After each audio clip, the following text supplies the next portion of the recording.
Halo guys, halo everyone. Hari ini aku sedang perjalanan ke lokasi industri, tepatnya di Ngoro Industri Persada. Check it out. Nah, adapun kenapa aku harus kesini? Karena aku bawa misi penting, yaitu mau mengatur MOU atau kerjasama untuk teman-teman mahasiswa magang nih. Ini kira-kira aku sudah sampai di lingkungan Ngoro Industri Persada. Di sini besar sekali guys, lebih besar daripada kalau misalnya kalian tahu di Surabaya itu ada rumput industri. Nah itu hampir sama, tapi kebetulan di sini perusahaannya lebih besar-besar dan kebanyakan mayoritas adalah PMA. Buat yang belum tahu PMA aja, PMA adalah penanaman modal asing. Jadi untuk PMA sendiri itu harus menggandeng perusahaan Indonesia ya, nggak boleh PMA 100%. Nah itu kebanyakan lingkungannya ada di sini nih.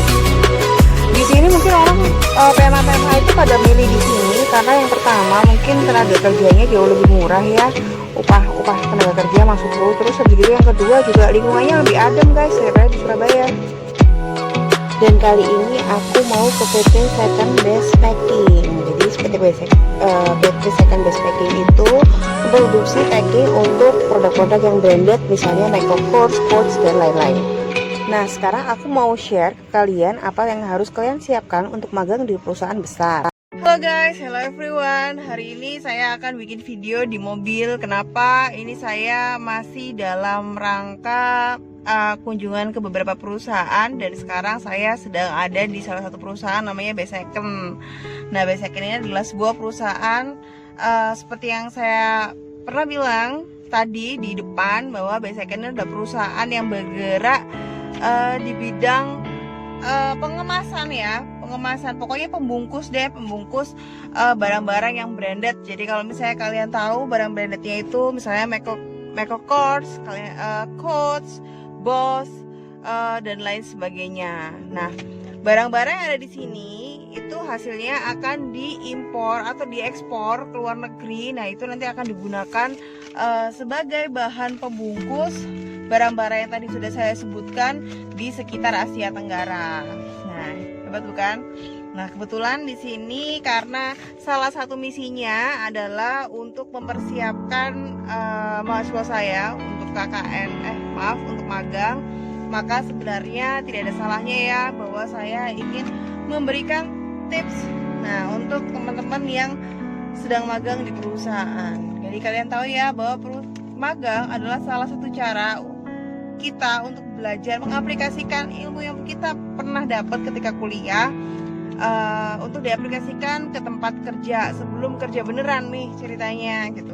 Jadi agar kalian juga membawa nama alma mater dan juga membawa nama diri kalian sendiri, agar tidak terjadi hal-hal yang kira-kira mengganggu kepercayaan perusahaan kepada instansi di mana kalian berkuliah atau diri kalian sendiri kelak. Nah sebaiknya kalian juga ikut menjaga nama baik nih. Caranya bagaimana? Makanya kalian bisa belajar dari tips-tips yang saya berikan terkait dengan bagaimana apa yang perlu kalian persiapkan ketika magang.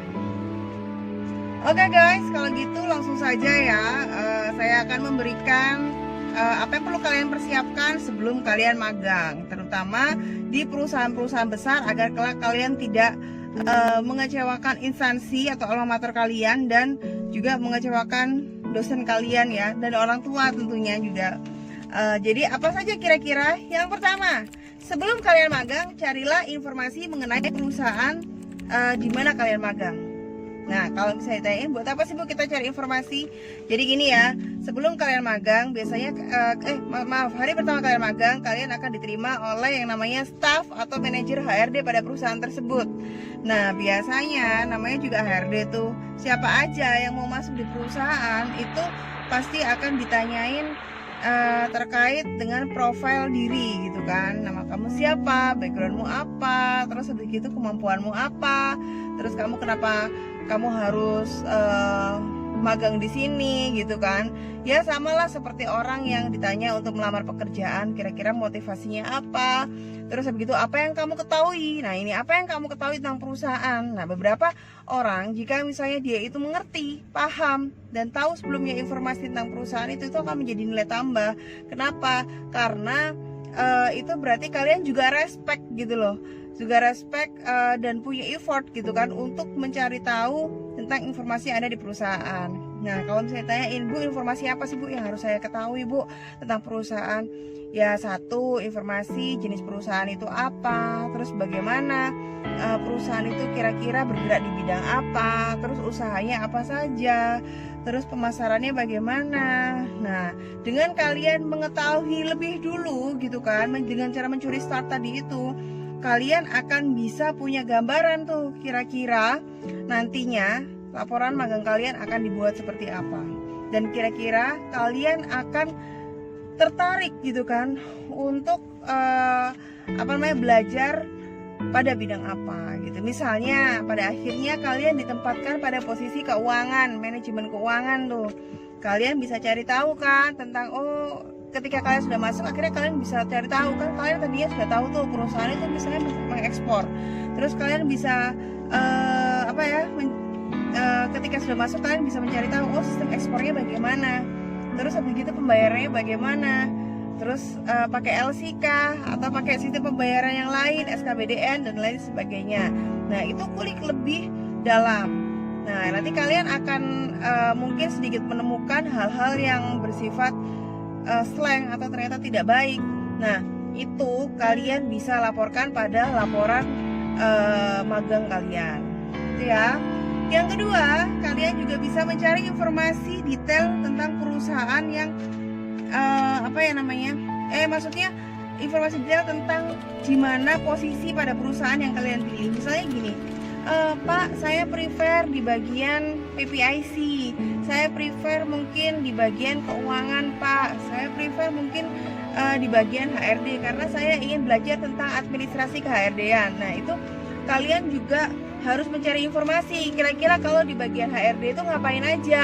Selanjutnya yang perlu dipersiapkan adalah persiapkan dokumen pribadi yang dibutuhkan. Jadi dokumen pribadi itu misalnya CV kalian, terus sertifikat kemampuan kalian, yang dimana itu nantinya bisa menunjang gitu kan, kalian bisa ditempatkan untuk belajar pada posisi yang kalian inginkan gitu loh. Jadi kalau misalnya kalian ingin di posisi belajar di bagian HRD, mereka kan juga harus tahu dulu kalian punya latar belakang apa, kalian punya sertifikasi apa, terus kemampuan kalian itu bagaimana kan gitu kan, cocok apa tidak, seperti itu. Terus selanjutnya yang perlu kalian persiapkan adalah menyiapkan finansial yang baik. Kenapa? Ini misalnya kalau kalian ternyata mendapatkan perusahaan itu berada di luar kota, tentunya kalian harus berhitung dong tentang bagaimana nanti kalian harus menyediakan tempat tinggal, kalian harus menyediakan makan, dan juga tempat tinggalnya juga kalian atur yang bagaimana, yang dekat sama perusahaan atau harus yang jauh tapi aksesnya lebih mudah. Nah itu kalian harus pilih dan harus juga kalian rencanakan dengan baik. Kenapa? Jangan sampai ya nanti sudah magang ternyata kalian sudah magang segala sesuatunya udah kalian kerjakan dengan baik tapi attitude yang tidak baik. Salah satunya untuk attitude misalnya kalian ternyata datang terlambat, terus habis itu ternyata juga baju kalian tidak sesuai. Nah untuk beli baju bekerja itu kan juga membutuhkan finansial juga kan yang cukup kan. Jadi kalian kalau misalnya magang juga saya harap juga bajunya disesuaikan bahwa kalian magang bersama orang-orang yang sudah bekerja gitu kan, tidak hanya magang sendirian bersama teman-teman gitu kan. Memang kehidupan antara kehidupan kuliah dan bekerja itu tentunya sangat berbeda, apalagi bekerja sendiri dan bekerja ikut orang itu juga berbeda.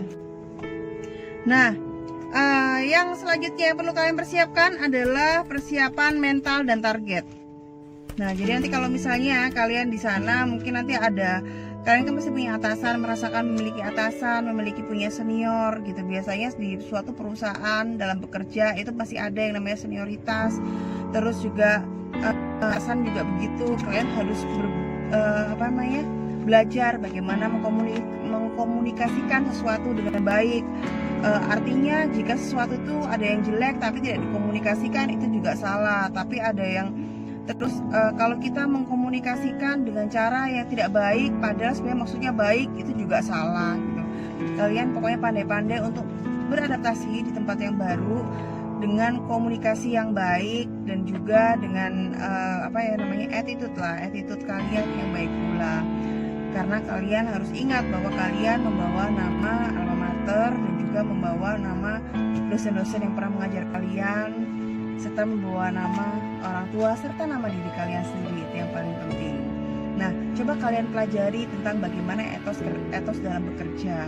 Jadi ada orang yang berpikir bahwa etos kerja itu kalau misalnya dulu kalian pelajari waktu kalian kuliah, yaitu ada 9, ada kerja sebagai seni, ada kerja sebagai ibadah. Orang itu mempunyai alasan macam-macam kenapa dirinya harus bekerja. Ya, jadi kalau menurut saya masalah-masalah apapun itu baik kalian terjadi pada teman, karena bekerja itu kan ada penilaian teman sejawat juga kan. Nah, masalah dengan teman, masalah dengan atasan, masalah dengan mungkin sistem yang ada pada perusahaan, itu semuanya bisa ditanggulangi jika kalian belajar lebih legowo dan mau mengerti. Begitu ya. Begitu saja tips dari Bu Gusti. Semoga kalian bisa mencermati dengan baik dan semoga apa yang Bu Gusti hari ini sampaikan itu bisa berguna bagi kalian ke depannya. Oke teman-teman, selamat magang. Assalamualaikum warahmatullahi wabarakatuh.